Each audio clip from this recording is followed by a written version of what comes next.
guys, it's Stephen. Manchester City are through to the final of the Carabao Cup. If there was ever any doubt about that happening in the first place, we won 1-0 the night and 10-0 on aggregate. Yes, 10-0 Aguero with the goal. But don't forget, this channel is sponsored by the wonderful people over at One Football for the month of January. If you want to support this channel, if you want a really good app, a dead good app, I promise you, go to the link in the description below and download it. It's free, it's really good, and I absolutely love it. But let's get into this game. Yes, we are through to the Carabao Cup final.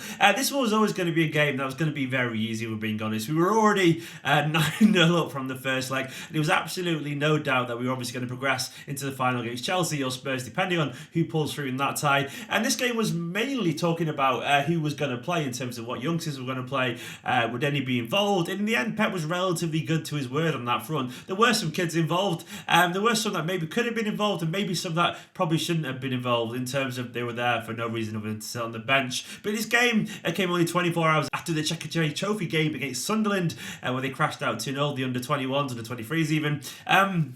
And maybe there could have been some slightly different choices there on that front. In general, the team we went for was a mixture of youth and experience. I quite enjoyed the team, if we're being honest. It was Muric in goal, a guy who deserves his place, Danilo at right back, and then the very young pairing of Philippe Sandler and Eric Garcia, left back Zinchenko. And the weird thing was Kevin De Bruyne holding midfield, not Delph, who played ahead of him, Kevin De Bruyne in the number 6 role. Delph was an 8 and Phil Foden a little bit further ahead of those two. Then it was Mahrez out wide on the right, Sergio Aguero in the middle, and a debut for Ian Carlo Poveda, the young tricky winger. So it was a nice mixture of academy lads there in terms of Muric, Foden, Garcia. Sandler's kind of not an academy lad, but he's a young lad. And then also you had Poveda as well. And on the bench we had a couple of academy lads in terms of Taylor Richards, Luke Bolton and Felix Nmecha, and then Gabriel Jesus on the bench as well there, with a couple more of us just kind of making up the numbers. And it was a very interesting lineup, a lineup that I was quite enjoying to watch unfold and see how it went. In general, it was a rather forgettable game. Going into the first half, not much happened, if we're being honest. Lots of passing from Manchester City, as you would expect.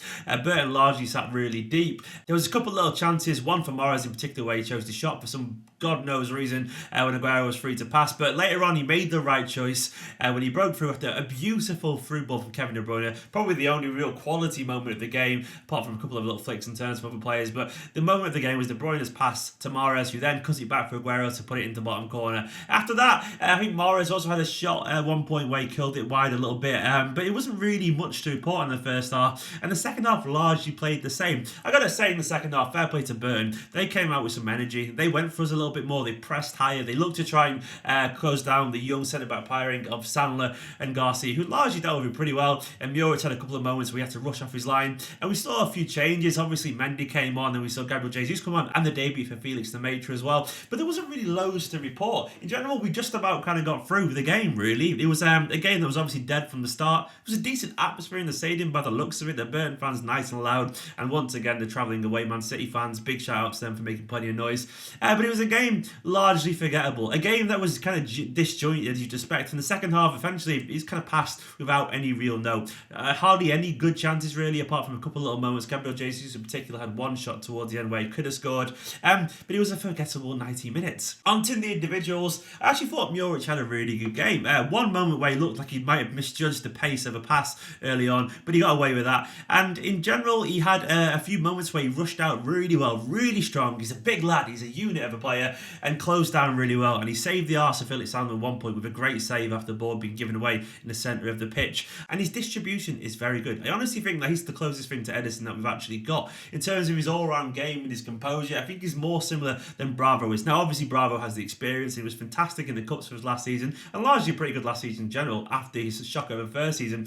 But Muric, I think, is actually quite similar, probably even more similar. He's very naturally composed. He has that same air of nonchalance that Edison does, but not to that level. But then again, who does? And he's also a beast of a player in terms of he's physically huge. He's very fast off his line, and he fancies himself, head-to-head with a striker, and rightfully so. I like him. I think he's a very good keeper. He'll probably go on loan next season after signing a new expensive contract, no doubt, because he's a good keeper. He deserves to be playing first-team football somewhere else, and he'll probably get it. At right back, Danilo, I thought, was kind of like a spunky performance, really. He was kind of just feisty and tenacious and ran that way and this way, sometimes a little bit loose, sometimes kind of his energy kind of cancelled out his looseness by winning the ball back, created a couple of decent little chances, and he had a kind of game where you think, what did he really do?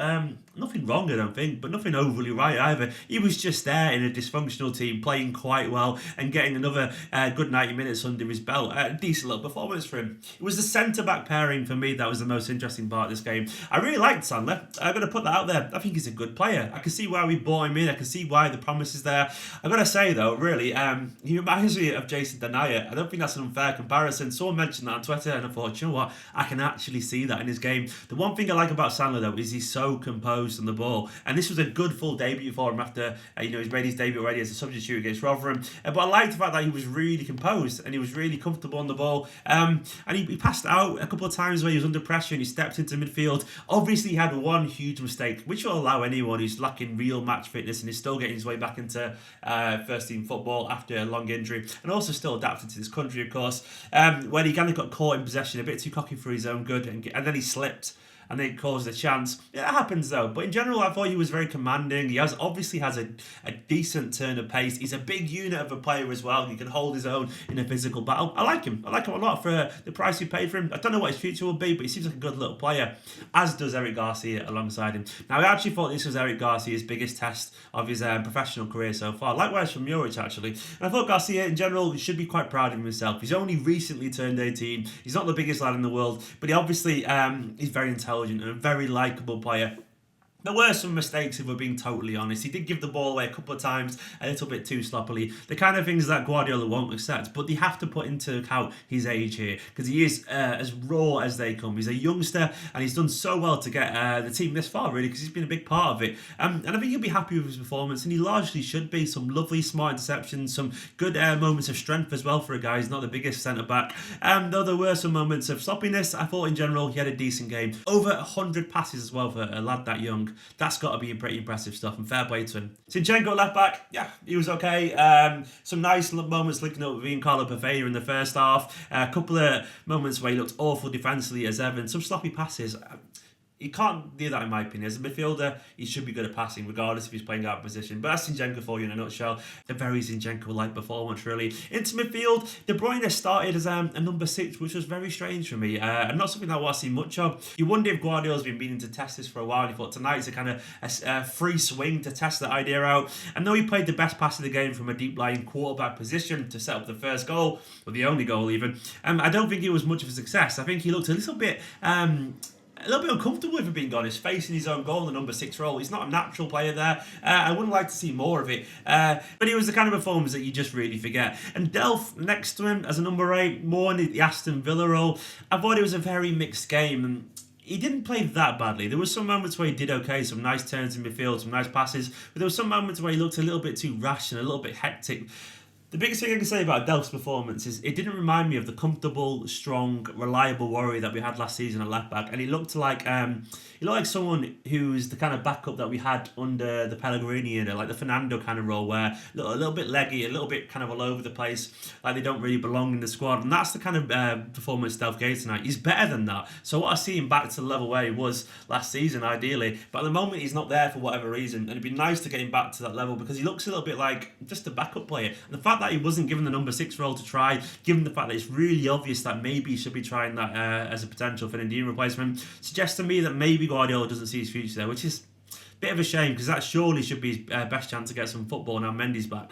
But it didn't happen. Foden alongside him in midfield was okay. I'm a big Phil Foden fan, as you all know, but I can't really pretend he had an exceptional game or anything like that. He just kind of was on the edges of the game. In general, what I see him kind of take more of a grasp over the game and take control of it. He's definitely capable of doing that. He'll know that himself. There were some moments where he kind of did his really kind of clever ball one way then the other way and went past the player, which was really nice, but his final ball lay him down a couple of times, but it should be a little bit sharper than that. He's going to have to start at some point, and I'm sure he will get there, kind of stamping his authority in games a little bit. For me, it's just a rhythm thing. I think he needs games more regularly because they come a little bit too rarely to kind of get any consistency, but it wasn't his perfect game, but it was good to see him get another 90 minutes. On to Ian Carlo Poveda on the left, a very exciting young player. I can't pretend I thought he was excellent once again. I love Ian Carlo Poveda, really exciting little player, but but he did look a little bit like a raw kid. Essentially, he looked exactly like Brahim did when he plays, in terms of loads of tricks, loads of skill, loads of energy, but kind of also ran into players a few times. One turn in the second half was absolutely delightful,